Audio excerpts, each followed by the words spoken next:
бәріне сәлем. Мен бір өте қызық сәлемдесу придумать еткім келеді. Андай болады ғой, сәлем әлем, немесе сәлем достар, доңғайлақпастар.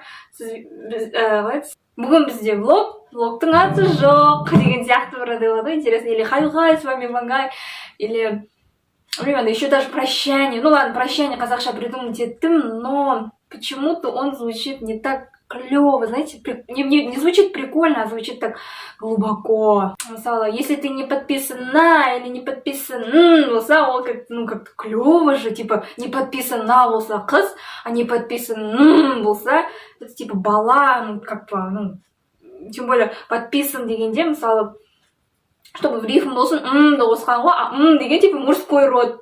Интересно же, правда? Но я не хочу красть чужие приветствия и прощания, так что қазақша сөйлеу керекпін мен. Ай, мен жаңа деген ана кімнің видеосын қарап едім.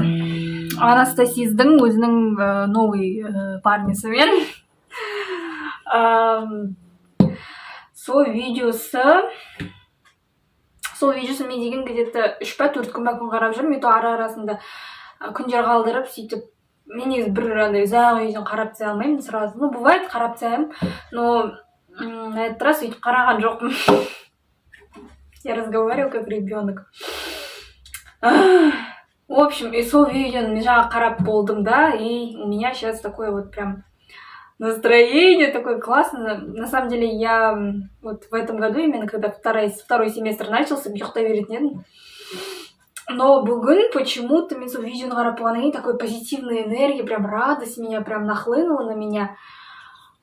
Вот мне захотелось снять видео. Но как всегда, енді осылай долго болады енді видео.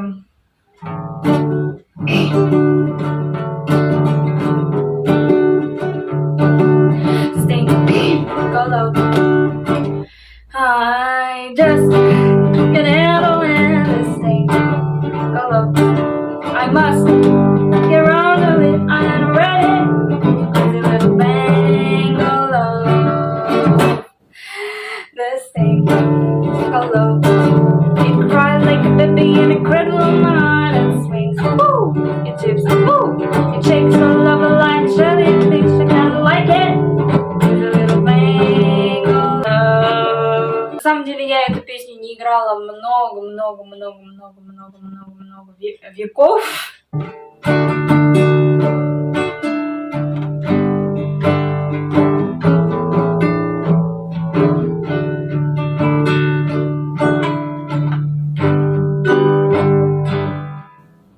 Наверное, вы уже поняли. Бұл Битлстың Here Comes the Sun әні. Мамам айтады, даже мен Битлсты тыңдаған жоқпын дейді өз кезінде. Мамам деген 63-ші жылғы. Ол қазіргі өлеңдерді тыңдамайды. Ну, конечно, ей нравится, но больше всего енді өзінің заманның өлеңдері. Она виноградная косточка, там қазақша бір өлеңдер, которые я не знаю. По-моему, ол даже Досмұқасан тыңдамаған сияқты. А, нет. Таңертең бір сұлу қыз суға келеді. Суға келеді дегенді айтады.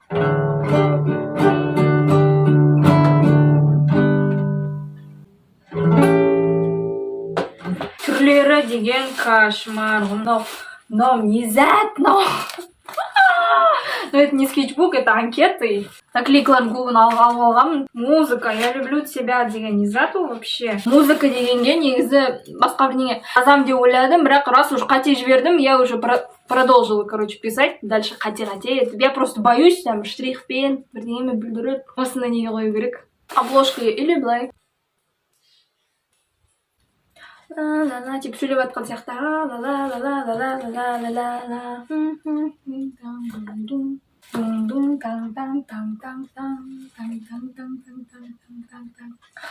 Ладно, міне ненің өзі 18 жасыма дейін жасап үлгеру керек нәрселердің списогі. Первое, стать отличницей. Прямандай жирный етіп қойғанмын ғой. Шрифті деген міне. Міне 1, 2, 3 деп жалғасып жатыр ғой. Кейбіреулер обычный, а кейбіреулерін прям жирный етіп выделить етіп қойғанмын ғой. Стать отличницей, да. Когда? В 8 классе, да, мен деген 5-ке оқыдым, иә. Ол туралы сосын енді білмеймін, егер де уақыт қалса. Екіншісі, научиться красиво рисовать.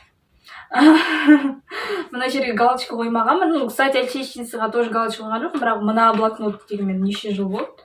Қолданбай жүрмін вообще. Аяқталмай қалған тіпті. Мына жерінде аяқталған сурет болса да, мына жерлері пустой дейді. Недавно жабыстырған компьютер бар екен қазақша.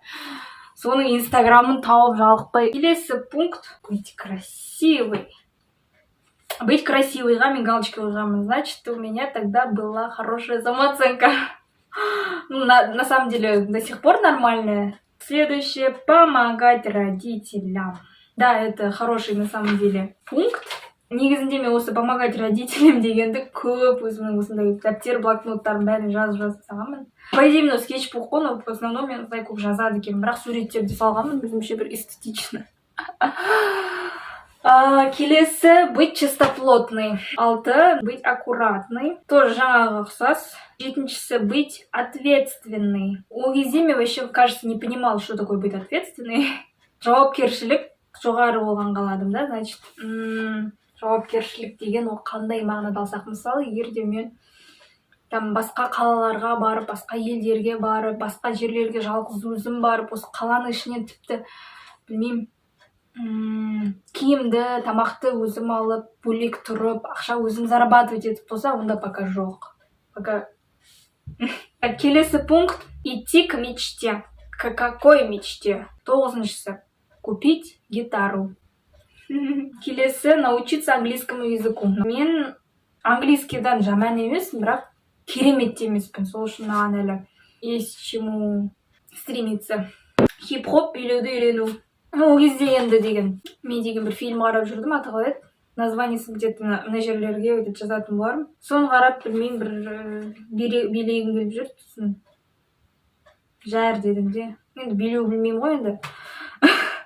В процессе своего взросления сөйтіп өзім билей алмайды екен, маған керек емес дедім де. Маған ол стресс мен үшін, мысалы, мен есімде бар. 1-ші ма, 2-ші класста ма, короче, бір қара жорға ма бірдеңе билейтін болдық класспен. Мен үстімде деген кәдімгі көйлек, қазақ киімінің. Бәріміз деген, короче, андай қазақ байский деп аға айтады бізде, мектепте айтпаңдар деп. Қазақтың ұлттық киімімен, көйлегімен жүрдік бәріміз, короче, сонымен билейін деп. Мен, короче, жалғызым қалып қойдым. И билей алмай қалдым, короче, вот. Вы, наверное, подумали, вот, о, қазір күшті нәрсе айтайын деп жатыр, деп жоқ. Купить устройство для записывания музыки дейді. О, мен деген певица болғым келді негізі ол кезде. Актриса болғым да келді тоже. Сол үшін ғой гитара не... Тейлор Свифттан мен көріп алдым гитараны, кстати, вдохновляться етіп. Өзім деген негізі алдыңғы жылда музыка жазған болатын, бірақ ол музыка деген гитарамен үйде отырып істелінген нәрсе, ол андай профессиональный не емес. Ана алдыңғы жыл жазған өлеңімді не істегім келеді. Прям продвигать еткім келеді, так что не знаю. 10. Покупать красивую одежду. Как всегда, я люблю красивую одежду.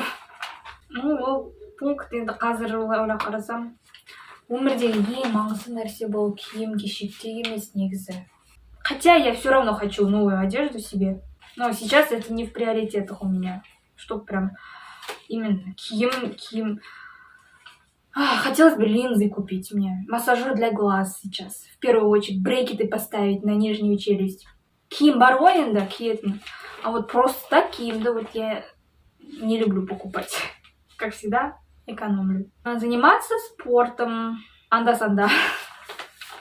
Анда-санда тек жазда деген жүгіргенім бар, бірақ ол қашан 2 жыл бұрын ба. Бірақ жүгіргенде мен байқадым, менде эйфория болады.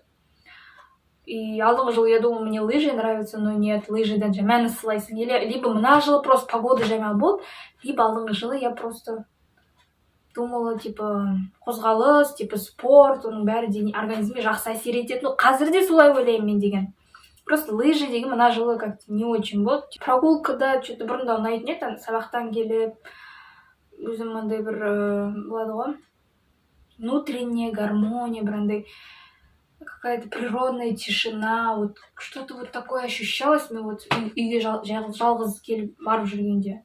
С подружкаммен тоже, класстасыммен үйге келіп жүрген тоже мықты, вот прям күшті әңгімелер болады ғой.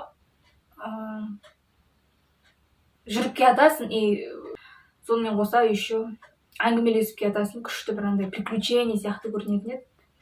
Но қазір прогулка деген мен үшін ондай прям сверхъестественный нәрсе емес, видимо, взрослею. Сочинить идеальную песню. Ол кезде енді идеальный дегенді мен ондай дұрыс түсінбейтінмін.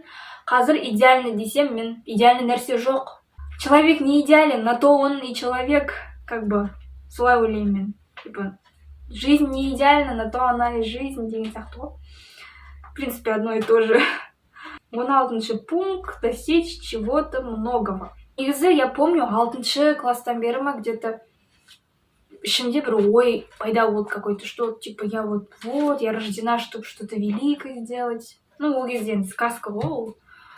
А қазір это звучит очень сложно, но тем не менее как-то глубокосмысленно. Әрбір адам өзінен кейін типа бірден қалдырып кету керек. Ну, не обязательно вот прям что-то великое, но даже дерево вырастить, дом построить, соның бәрі тоже не жатады ғой, тоже труд. 17-й пункт. Не бросать друзей. Хороший пункт. Правильный. 18-й. Не быть тупой. Без комментариев. Хотя, я вдруг вспомнила. Тупой я тогда подразумевала, наверное, делать ошибки. Хотя, наоборот, нужно быть тупым. И важно, потому что мы же люди. Мы же не роботы, мы же не идеальные существа какие-то, которые должны всегда всю жизнь поступать идеально, ведь это невозможно. Ошибки делать специально не надо, но когда мы, не подразумевая, делаем ошибки, это нормально. Мен видеомде қазақша басталып еді, орысша жалғасып кетті ма, не болды? Ладно, келесі пункт. Мама сияқты тамақ пісіріп үйрену. Бұл пунктке мен әлі жеткен жоқпын, бірақ жайлап. Чё я лгу? Нет! Я до сих пор не готовлю. Даже если готовлю, то картошка аршим максимум. Жарить етем болды. Хотя мен деген андай нюанстарын білем, тамақ пісірудің, просто ана еттерді мен айыра алмаймын. Мысалы, кеспе пісіру керек болса, хотя, в принципе, бірдей екен ғой ет, да? Кеспеге, жаркое, борщ, бәріне бір. Ну, борщ енді кеспе бір ғой, почти екеуі суп. Жаркое, мысалы, рожки, бәрі бір екен ғой негізі, да? Просто ана үлкен еттен кесіп аласың. Рожки бірдеңе пісіру үшін. Фарш деген, это понятно, это фарш. Бірақ сонда да мен әлі дұрыс пісірмеймін, сол үшін, бірақ маған әлі, оказывается, есть к чему стремиться. Денсаулығымды сақтау. Иә, дұрыс пункт. Ұзақ өмір сүргің келсе, ну и в процессе этой долгой жизни жақсы өмір сүргің келсе, приятно, чтобы было, чтобы өзіңді жақсы чувствовать еткің келсе, я обязательно салауатты өмір салтанатты. Салауатты өмір салтын ұстану өте маңызды. Ол тема туралы негізі долго айта беруге болады. От физических упражнений до ментальных, психических, психологических всяких. 21. Доказать себе, что я хороший. Даже я тогда понимала, что типа любить себя это важно, что если ты самой себе не нравишься, если сен егер сен өз-өзіңе ұнамасаң, онда саған өмір сүру, в принципе, қиын болады, любой кісімен болсын, жалғыз өзіңе болсын. Доказать себе, что я хороший, то есть жалғыз өз-өзіңмен отношения жақсы болу керек, то есть өз-өзіңді критиковать етпеу керек, слишком сильно как-то өз-өзіңе жестокий болмау керек. Мысалы, выгорание болады ғой көп адамдарда, типа саморазвитие, типа 100% уақытыңды деген полезный нәрселерге жою деп негізі. Бірақ ол қате. Негізінде адам уақытында демалып тұру өте пайдалы негізі, потому что адам деген 24/7 жұмыс істей алмайды. Организм это не может вынести. Сосын басқа адамдармен тоже араласқанда да, мысалы, уметь говорить нет, мысалы, саған бірдеңе істе дейді, бірақ сен деген жоқ деп айта алмайсың, потому что не можешь отказать, потому что Ты зависишь от чужого мнения, а зависеть от чужого мнения — это ненавидеть себя. Поэтому, чтобы өзін жақсы көру үшін, өзің істегің келмейтін нәрсеге жоқ деу керексің. Болды. Болды емес, әлі көп қой негізі. Мысалы, біреу сені обижать еткенде үндемей қалмау керек. Хотя мен әлі ол нюанстарды түсінбеймін. Мысалы, біреулер айтады, не істеу керек дейді, типа, тоже гадостьтар айту керек дейді. Мысалы, сен тупой десе, или ты уродина десе, бірдеңе айту керек дейді. Бірақ ол қате сияқты все-таки. Все-таки адам деген мирно решать ету керек. Үндемей қалмау керек, но в то же время ақайламау да керек, жаман нәрсе де айтпау керек, кажется. Ну, өзің праваңды отстаивать ету үшін өзіңнің личный мнениеңді айту керек сол кісілерге байланысты. Что тебе не нравится конкретно, соны айту керек, кажется. 22. Не тратить время просто так. Ну вот опять. Как будто я прям вот уақытты деген трачу вот специально вот жаман бірдеңе болу үшін, да? Нет. В основном мы прокрастинируем, мы выгораем. Прокрастинация — это не лень. Прокрастинация тоже бір нелері бар. Тоже выгорание сияқты ғой. Демалып тұру өте маңызды. Сол себепті өз-өзіңді қатты не істемеу керек. Жестокий болмау керек өз-өзіңе. Наверное, я хотела сказать, что, типа, всю жизнь андай қайдағы жоқ нәрсемен айналысып, типа, өзіңе ұнамайтын нәрсемен айналысып жүрме деген мағынада болар ендігі. 23. Купить блокнот с белыми листами. Ну, конечно, я купила. Что ж такое, а? Міне, даже лучше белый емес, мынау деген андай болады ғой. Қоңырлау кішкене андай бір нежный, приятный цвет. Если вы видите. Наверное, вы видите только ахпетты, да? Хотя это не ахпет. Произведение искусства. Хотя нет. Это море. Короче, я это рисовала, когда слушала Соло Пауэлл, Лорда. Вот сюда напишу. Лорд маған баяғыдан ұнайды негізі, но қазіргі өлеңдері маған больше ұнайды, чем бұрын ғой. Қазіргі демей ақ қояйын, осы Соло Пауэлл болар тек қана осы. Просто клипында деген море вот и осындай золотой немен ассоциируется деп осылай салдым. Хотя не думайте, что у меня прям куча маркеров и фломастеров, всяких там карандашей. Просто мен бар нәрсемен боядым, да. Мына фломастерлар маған дарым түсті деуге болады. Мен ағылшынға қатыстым 11 бітіріп жатқанда. ұбт-ға чтобы ыңғайлы болу үшін ұбт тапсырғанда керек болады деп не істеп қатыстым. Короче, все равно ағылшынға қатысқан, все равно полезно же. Не буду оправдываться на этот счет. Мынадай негізі 6 болған сияқты. Біреуін, кажется, я выбросила из-за того, что сорылып қалды ма, білмеймін, ана кішкентай қыздар сіңілілерім, племянницаларым қолданып, короче, көбін не істеп тастады. Аны сонда да мыналар иногда жазады, иногда жазбайды, короче, сондай. Басында жазады да, жазбай қалады, сосын бәрі уақыт өте келе қайтып қолданасың, қайтып жазады, короче. Әдемі сурет салуды үйрену деген екінші пункт. Сол туралы негізі көбірек айтып кетсем, мен сурет салып үйренгім келіп жүр негізі. Ол деген после, конечно, аниме қарап бастағаннан кейін сол басталды менде. Особенно манга оқып бастағаннан. Бір манга оқыдым, мен тек пока я не такой вот прям, что настоящий фанат манги. Так вот, я хочу купить фломастеры, карандаши, рисовать много, практиковаться. Вот практика болмаған жерде енді қалай сен тәжірибе аласың, иә? 24. Талқау болмау. Да, насчет лени тағы айтып кетейін. Негізінде мен бір видео қарағам алдында ютубтан. Негізінде жалқаулық не существует. Себебі адамда выгорание болады, адамда психический какой-то бір проблемалар болуы мүмкін. Психический дейма, психологический. Короче, ментальные проблемы, проблемы там в жизни. Просто организм деген устает, типа уже как-то қатты перенапрягаться еткеннен кейін уже адам деген выгорание, короче, сүймеңдер ғой. Әртүрлі факторлар негізі әсер етеді. Тағындай айтуға болады. Ну, потери смысла, недостаток энергии, көп қой. Если что, я оставлю сюда, какое видео я смотрела. Келесі 25. Улучшить зрение. Иә, мен көзім шамалы көреді. Көзім минус 6,25 болды последнее время, бірақ мен сонда да мына очкимен қазір көрмеймін дұрыс. Сол үшін ойлап тұрмын. Наверное, көп.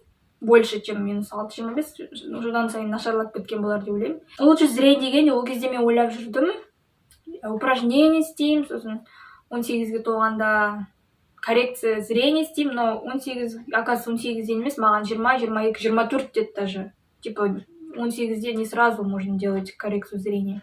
Но сонда да я не буду делать коррекцию, я хочу массажер для глаз купить. Наверное, я уже в начале этого видео говорила, когда про шмотки тут говорили. Я массажер для глаз. Хотя, скорее всего, я сначала прочту сначала, что массажер для глаз туралы оқып шығайын. Ақпарат жинап, негізі көмектесе ме, көмектеспеймін, бірақ бір видеодан көрдім, что негізі жақсы көмектеседі ол массажер для глаз. Күнде киіп тұрасың, бірақ телефон қарамайсың, да ештеңе қарамайсың. Ну, қарамайсың дегенде аз қарайсың ғой енді. Көмектеседі, бірақ та ана очки сататын фирмалар ма как называют? Специально не рекомендуют массажеры для глаз. Даже сами эти офтальмологи, да, очки действительно, көз тексеретін нелер. Специально массажер для глаз айтпайды, чтобы очкилер сатылу үшін. Понимаете? Вот. 26-шы пункт. Тісті улучшить. Тіске брекет тағылды. Астына салу керек, я, кстати. 27-й пункт. Полететь в какой-то город. Да, конечно, я полетела. Я никогда не думала, что это произойдет так быстро. Ол кезде, конечно, я очень сильно мечтала, но қазір, ну, білмеймін, это басқа қалаға бару, басқа елге ұшу деген. Я Египетке ұшып келдім, кстати. Но адамның өзіне байланысты, скорее всего, уақытты қалай өткізетіні. Поэтому маған деген опыт жетпейді просто. Мне нужно побольше общаться с людьми, побольше заниматься любимым делом, найти хобби, вот как-то обрести гармонию внутри себя, вот. Білмеймін, какой-то нүктеге жеткім келіп тұр, чтобы вот можно было вот с удовольствием наслаждаться путешествиями. Осымен бітті, подытожить етейік. Екіншісі, әдемі сурет салып үйрену. Я. Мен Hunter x Hunter деген анимені қарадым. Декабрьден бастап январьға дейін. Сол январьдан бастап, или декабрьдің соңынан бастап па, мен деген мангасын оқи бастадым. Мангас ана, уже анимеда көргесін, мен как-то ана, остров жадности емес, арка химерді стак бітуге мәжбүр болдым. Негізі содан кейін оқимын, не подумайте. Потому что мне было интересно, там темный континент не болатыны, и мне было интересно Курору мен Люцифердің бойы. Да, ютубтан енді Hunter x Hunter туралы видео іздеп. Уже түсініп қойдым, Курору мен Люцифер. Курору мен Люцифер, Кисоко мен Курору төбелесетін, как-то странно звучит, енді мында деген мән ғой. Спойлер айтпай-ақ қойын, друг қарағысы келетін болар. Все равно, сендер деген Hunter x Hunter қарайсыңдар ма, қарамайсыңдар, осының бәрін сендер все равно білесіңдер, так что жаңағы Хисоко мен Курору төбелеседі, сол темный континент болады. Мен соны күтіп оқыдым, все равно спойлер жоқ мына жерде. Маған Ишихиро Тагашидің жалпы, как он сюжетті как выстраивает, хотя и в этом я, конечно, не профан, или как сказать, типа не профессионал, чтобы сюжеттен вот бірдеңе түсінетіндей емес, просто өзім жалпы мен егерде манга істейтін болсам, мен Йошихиро Тагаши сияқты істей алмаймын, әрине. Сосын оның қалай сурет салады, әдемі прям эстетически удовольствие аласың ана манганы қарап деген. Анименің өзінен әрине, я в первую очередь анимеден мен эстетически удовольствие алдым, особенно Хисоконың рисовкасы прям вау, классно. Манга енді другое ғой. Маған қатты ұнады прям. Персонаждар. Оққан сайын ұнаған биттердің бәрін скриншот ете беремін. Ұнаған персонаж қалай салынды, там ұнақ қалғандардың бәрін сүріп, сол галереяда тұр, көбін телеграмға жібердім, галереяда удалить айтып топ кетті, слишком мен көп барахло сақтайтын адаммын мен негізі енді. Понятно, надеюсь. Мынадай көп менде әлі. Еще хотела сказать, Йошихиро Тагаши өте ақылды адам. Себебі ол политикадан да жақсы, боевой искусстводан да жақсы, персонаждардың характерін, персонаждарға способность беруден де жақсы, детективтан жақсы, физикадан жақсы, химия, тағы бәрін қосып, әйтеуір өзімнің білім алуға деген құштарлығым ашылды сол манганы оқығанда, шынымды айтсам. Ендігі мен осыдан кейін Бличті, Нарутоны, One Punch Man, Моя геройская академия, One Piece, тағы қандайлар бар, солардың бәрін қарап шығамын. Я айтады, сол ұқсайды деп, сол неге, сол маған обязательно ұнайды деп, енді Hunter x Hunter'дың ағасын аналардан алу керек деп. Я мен Нарутоны қарамаған адаммын, я я существую. Негізінде аниме қарағандардың бәрі Нарутоны біледі ғой, типа қарады. Но я нечаянно вот спойлер оқып қойдым, что про то, что Саске как Курапика сияқты болады. Типа анда Курапика ондай емес негізі. Курапика Hunter x Hunter'да, кстати. Типа Наруто мен тағы біреулермен, короче, араласпай қала ма, бірдеңе, типа даже враг болып кете ма, білмеймін. Сондай бірдеңе. Но пока я тонкости не знаю, потому что я не смотрела, не читала. Әдемі болу деген енді негізі әрбір адам индивидуальный. У каждого человека индивидуальная красота. Барлық адам негізі өздігінен ерекше. Ешкімге бір-біріне ұқсап керек емес. Но иногда бывает, мен деген өзімнің денем маған ұнамайды, там тағы бірдеңе деген сияқты. Бірақ мен өзім жалпы түсінем. Мен өзім ерекшемін негізі. Так же, как и басқа адамдар ерекше. Мен өзімді жақсы көру керекпін. Себебі мен деген бөлек адаммын, то есть бөлек личностьмін. Но быть красивой деген қандай мағына айтылған? Может, я хотела сказать быть типа ухоженный, да? Типа красиво одеваться, красиво украшения одевать, типа манеры, чтобы у меня были хорошими. Типа сондай.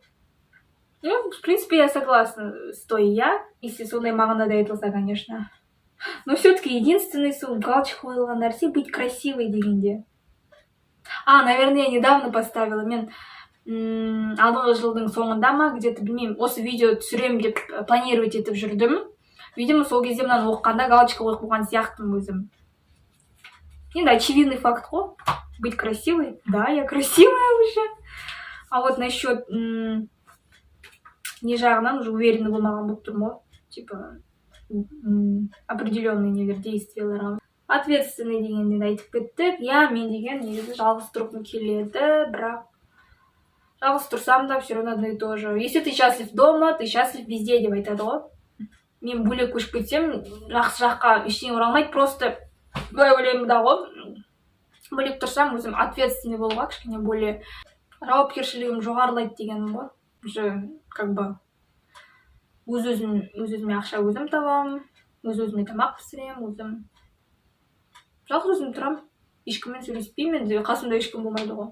Үйде болсам, мен уже үйдегілермен сөйлесіп, енді адам болып жүрмін ғой.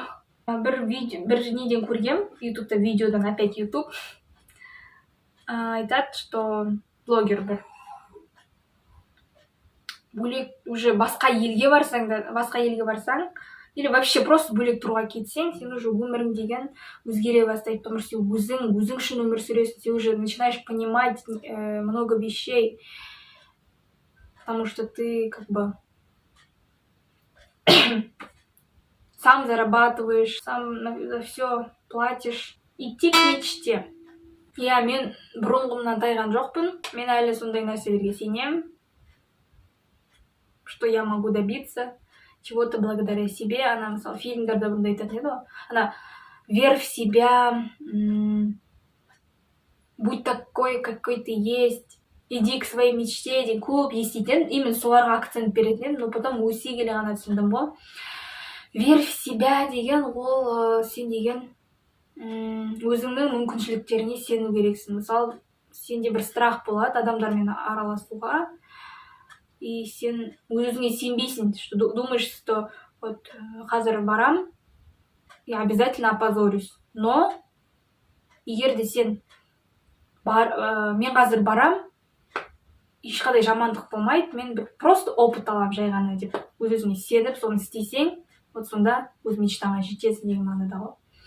И верь в себя, иди к мечте. Будь такой, какой ты есть. То есть жаңағыдай ғой, быть красивый деген пунктты айтып кеттім. әрбір адам индивидуальный, өзінің красотасы бар. И сен басқаға ұқсаймын деп не істемеу керексің.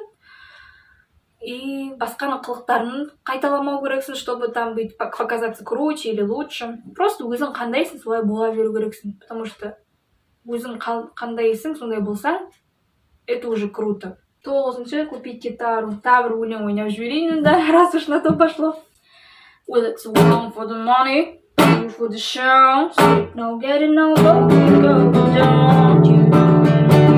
Step in my blue suede shoes. You can do anything but lay in my blue suede shoes.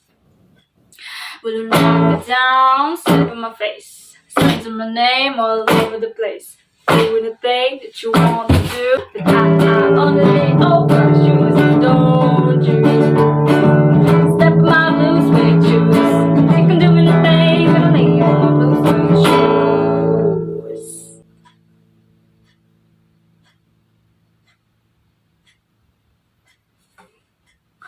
Слушай, поняли, да, о чем я?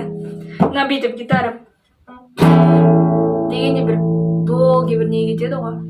Сосын жайлап азая бастайды, звук азая бастайды да, и удовлетворение. Нет, не удовлетворение, а как скорее спокойствие, гармония. Ағылшын тілі, иә, менде ағылшын тіліне байланысты негізі көп айтқым келетіні. Телефонды ағылшыншаға ауыстыру, ағылшынша фильмдер қарау, мультиктар қарау. Но в первую очередь есть грамматиканы түсініп алу керек. Мысалы, сен фильм қарағанда, кітап оқығанда ағылшынша чисто түсінбейсің ғой. Сөздер қалай құралады ағылшында енді қиын ғой, басқаша ғой. Мысалы, Гүлназ eaten by monster. Book was written by Стивен Кинг. Книга была написана Стивеном Кингом. Ну, андай бір некоторые сөздер бар, которые бір түсініксіз түсініксіздеу. Солардың көбін түсіну үшін мен өзім әлі оқып жатырмын енді. Галицинский деген кітапты советую. Мына кітап арқылы еще менде осының ключі бар. Несі, қате жіберіп қойсаң, бірдеңе жіберіп қойсаң, енді сен білмейсің ғой қай жер қате екенін, поэтому осыны орындап жатқанда, мысалы, бірінші упражнение істейсің де, потом ананы қосып аласың да проверять етесің. Сосын тек қана грамматикадан кейін оқып не істеп қоймай, сол фильм қарап қоймай, еще не істеу керек, өзің сөйлеу керексің. Ағылшынша практиковать ету керексің өзің или носительдермен. Енді қазір көп қой, не ал деген чат рулетка дейме, бірдеңелер топ тұр. Мен өзім негізі ондайларға көп кірмеймін. Инстаграм арқылы, бірдеңе арқылы можно там попереписываться с носителем языка. Например, он хочет там научиться русскому языку, а вы хотите английскому, и как-то взаимовыгодный обмен ретінде, типа солай переписываться етіп, сөйтіп. Интересно же, да? Я, кстати, сама придумала, хотя, может, и другие тоже пользуются этим. А еще фильм жөнінде де айтып кетейін. Мысалы, фильм, сериал қарайтын болсаңдар, английский, ну или американский, мен өзім, мысалы, бір британский акцентпен сөйлегім келеді, британский прям немен сөйлегім келеді. Тек қана ол акцент емес қой, онда деген сөздер отличаться етіледі. Акцент әртүрлі жерлерге қойылады. То есть не акцент, а ударение. Көп негізі, нюанстар айтатын. Так вот, соны қарасаңдар, обязательно астында субтитры болу керек ағылшынша, чтобы вы, мысалы, кісілердің айтып жатқандарын енді быстро ғой, деп естіледі ғой бізге. И поэтому соны түсіну үшін астындаларын оқып тыңдаған вообще күшті көмектеседі. Вот, соны айтқым келіп кетті. Еще TikTok. Телефонды ағылшыншаға ауыстырып тастасаң, оказывается, TikTok ағылшынша болады екен. Білмеймін, бірақ сенбеймін оған точно, бірақ TikTokты қарай берсең ағылшынша, оказывается, күшті үйренеді екенсің TikToктен. Қысқаша видеоларды қарай берсең күнде. Үйрену, конечно, бәрі үйрене алады, даже кішкентай балдар, сәбилер. Сәби демей-ақ қояйын, 3-4 жасар балдар ма, кішкентай орысша, ағылшынша прям судай. Ну, ағылшынша демей-ақ қояйын, ағылшынша әріп-нелерді біледі ғой ана. Pink, нелерді, цветтарды, әріптерді білетін бұлар, естігенім. Может, они и больше знают, да? В общем, если и дети смогли, то вы сможете. Хотя у детей, у них более мышление другое, они же это более открытые к этому миру. Ну, как открытые. Мысалы, үлкен кісі деген бір нәрселердің мрачный, жаман етіп көретін болса, бала деген оны күшті етіп көреді. Ну, осы видеода енді айтып кеткен болармын жаңағы не туралы. Мысалы, прогулка, мысалы, ол кезде маған күшті приключение, бір күшті нәрсе болып көрінсе, қазір уже өскесін ондай қызық емес деген сияқты ғой. Или, может, прогулкаға байланысты емес болар, негізі басқа нәрселер. Просто это... Маған дофаминмен надо поработать. У меня пресыщение какое-то, что ли. Нет? У меня это было где-то. Ощущение дереализации, деперсонализации. То есть, мысалы, сенен көп музыка тыңдап, көп фильм қарап, өмір бойы кішкентайыңнан көп не істей берсең, потом уже оған қызық басылып қалса, значит, сенде дофамин уже мыңнан, либо, білмеймін, сондай бірдеңесі бар, әйтеуір. Стоит перестать смотреть фильмы, сериалы и музыку, и медитациями заниматься, и йогой, там, танцами, рисованием, живописью, музыкой, отвлекаться на это. И хотя я сама этого не делаю, я до сих пор телефон смотрю.